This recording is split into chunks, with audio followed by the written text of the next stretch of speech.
I'm so mad right now that I will destroy everything in this game with Chroma. Recently you have seen me made a petition about changing Chroma's Vex armor, but I lose the bet wherein if I get 5,000 signatures, Digital Extremes will somehow take a look at Chroma's Vex armor. It didn't reach the goal, and I'm pissed off right now. Everything that stands in my way will get destroyed? You know that I'm just joking, right? Don't take it seriously my lads, as I'm just making a controversial intro to get your attention. Pun intended again. But seriously, my petition to make Chroma's Vex armor was an absolute fail. The only reason I see why it failed is that I wasn't able to suggest a good change for the Vex armor, and honestly, I can't 100% convince myself that Chroma needs a change on his Vex armor. A full rework would be awesome, but Chroma is not really in a bad spot right now. The self-damage removal may have made him less efficient in Eidolon hunting, but this doesn't mean that he is now an overall bad frame. You see, Chroma is more than Eidolon hunting,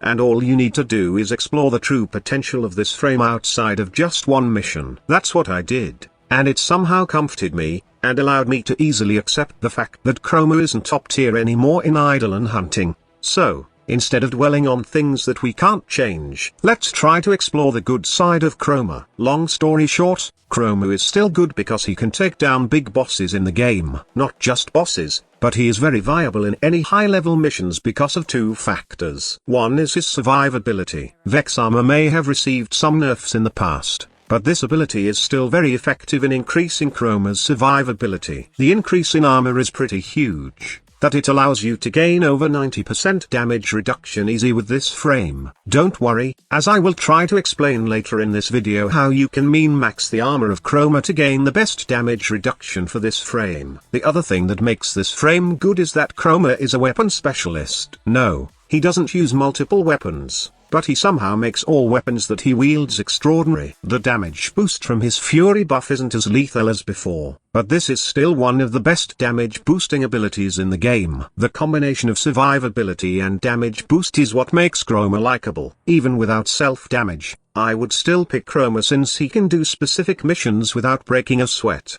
Any high-level missions that will task you to kill enemies are in line with Chroma's work. Just pick a good weapon, use the best build, and go hunt and assassinate your target with Chroma. That's how amazing this frame is. Not only high-level missions, but missions that require you to take down giants like the Orb Mother in Orb Valis. The Prophet Taker fight is a cakewalk for Chroma, and I will show you the build, and as well as the weapons to use for easy Prophet Taker takedown. Another great feature of Chroma is that he could be an effective Sentient Slayer. This frame's damage boost is your ticket to killing those pesky Sentients on anomaly missions. Sentients are not that harmful honestly, as their attacks can be mitigated with the right build. However, their ability to adapt to damage is the most annoying part of fighting these enemies. Sacrificial mods are always a must, and damage boosting frames like Chroma can add lethality to those sentient killer mods. It may still take a few hits to take them down, but it will be lesser compared to having no damage boost at all. Okay, now that you know the role of Chroma, and why he is still great to play with, let's move on to min-maxing your Chroma build. Like I said earlier, Chroma's main purpose is to kill tough enemies. Right now, I don't see any other builds that I would like to explore with Chroma. What I will be showing you is a universal build perfect for taking down high-level enemies, and big bosses in the game. But this build is not all about damage of course, it's also about the best survivability build for Chroma. So, without further ado, here's the build that you should try out with Chroma. The idea of the build is simple. It's all about having maxed out power, strength and duration for both Elemental Ward and Vex armor. For some, they would prefer having Umbral Fiber over Umbral Vitality on their build. Honestly, it's not a good idea since having more armor outside of this build will only give you a 1 or 2% increase in damage reduction. It is best to go with Umbral Vitality since it increases your effective health pool, which further boosted when you choose to equip the Heat Elemental Ward. Take note that this is a min-max build,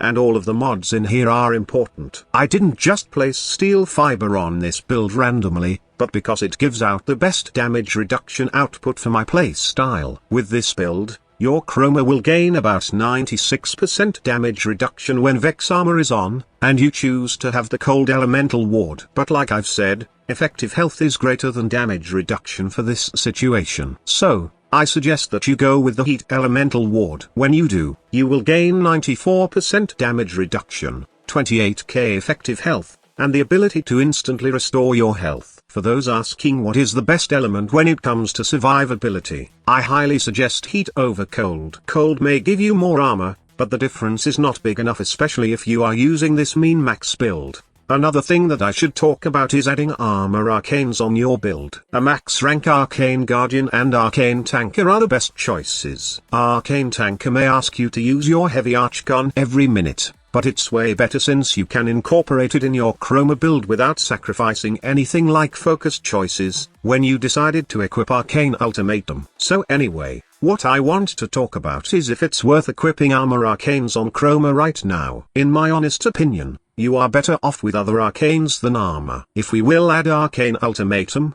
and Arcane Guardian on our build, then we will only gain an increase of 2% damage reduction while using this build. If somehow it will get me very close to 99%, then I would gamble using 2 armor arcanes. However, 96% damage reduction isn't a big of a difference compared to having a 94% damage reduction. You are better off with Arcane Grace, which replenishes your lost health, and add Arcane Strike or any arcanes that will somehow boost your damage. Better yet, try out my Destroyer setup. Chroma is one of the best for primary and blade charger arcane setup. His Fury buff makes these arcanes worth using. The only thing you need are the perfect weapons for the job, and luckily, 2 of the best weapons right now includes a primary and a melee weapon. The obvious choices are Brahma and Cronin Prime. Take note that Cronin Prime is a personal choice though, and you can equip any strong melee on this slot. This setup will make Chroma deadly against high-level enemies. The explosive power of Brahma will not only get buffed by Chroma's Vex armor, but it will also receive a huge 300% bonus damage from primary charger arcane once you get a melee kill. And mind you, switching from primary to melee is pretty easy right now, thanks to the melee changes that were implemented not too long ago. On the other hand, killing enemies with your Brahma will give 300% damage to your Cronin Prime, and if you have seen my previous video about this weapon, then you know how powerful and useful Cronin Prime is. This Cronin Prime build will turn your Chroma into an absolute beast in long endurance runs. Not only that, he can kill enemies fast, but he will also be tough to kill since you will constantly heal yourself with healing return. Now Cronin Prime can also be used as a sentient killer while playing with Chroma. All you need to do is add both sacrificial steel and sacrificial pressure on your build, so you will deal more damage to sentients. Now, I know that having status chance mods on your build won't help you in fighting sentients, but still, it will be handy against those Grineer units in Railjack missions. So, instead of wasting forma to get 90% elemental damage mods, I choose to build it this way. It's way cheaper and a more universal build. Now let's talk about Profit Taker Orb fights. I know that you can fight the orbs with almost every frame in the game, but Chroma is your best bet in casually killing the Profit Taker easy. For this fight, primed sure-footed is very important, and as well as the Rage mod. Knockdowns are pretty often on this fight, and it will somehow make the mission longer if you don't have anything to resist it. Also, enemies are hitting you in every angle, so it would be wise to pick a mod that allows you to regenerate energy. This will allow you to constantly have enough energy to cast both Elemental Ward and Vex Armor during the fight. For those who love to speedrun Profit Taker, they would surely suggest a Plague Kripath Zor, but since I just want to casually run the fight in 5 minutes, I just use Redeemer Prime, Tomb Finger, and Rubico Prime. For the Redeemer Prime, I run a heavy attack build with electric and gas elements. For my Rubico Prime, I go with both corrosive and cold. And lastly, my Tomb Finger can have 3 elements, since it has innate radiation. I just add heat and magnetic on this kit gun. By the way, the components of this kit gun are the Tomb Finger chamber, Splat Loader, and Haymaker grip. Now I'm kind of excited about the primary kit guns, as definitely, we can use them efficiently on Profit Taker fights. In the meantime, you can use this setup if you want to casually hunt the Profit Taker. Also, Rivens will make the mission a lot easier and faster. And for those asking how to deal with the Profit Taker's element adaptation not included on my loadout, the answer is your operator. Simply shoot the Profit Taker with your ramp, or dash through it with your operator, to change its resistance. That's how you take care of it quickly.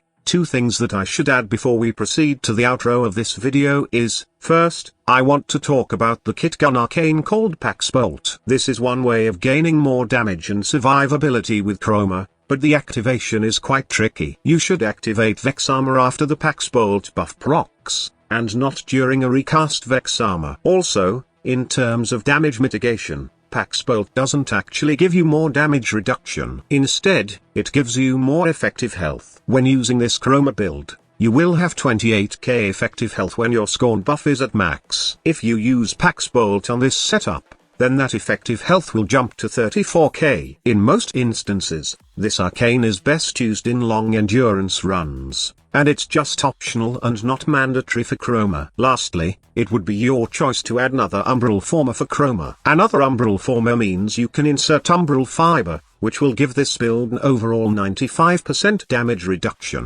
1710 health when you activated Heat Elemental Ward, and more damage boost. But then again, it's really up to you if Chroma is worth spending 2 umbral former. So that's it. Now that you know how to min-max Chroma, go and try all the builds and setup I've shown on this video. Before you leave, like and subscribe. Also, don't forget that the PC exclusive giveaway is still available on our Discord server. Link to the Discord server is on the pinned comment if you haven't joined the giveaway, or you just want to hang out with the squad. Thank you so much for watching. Squad leader signing off.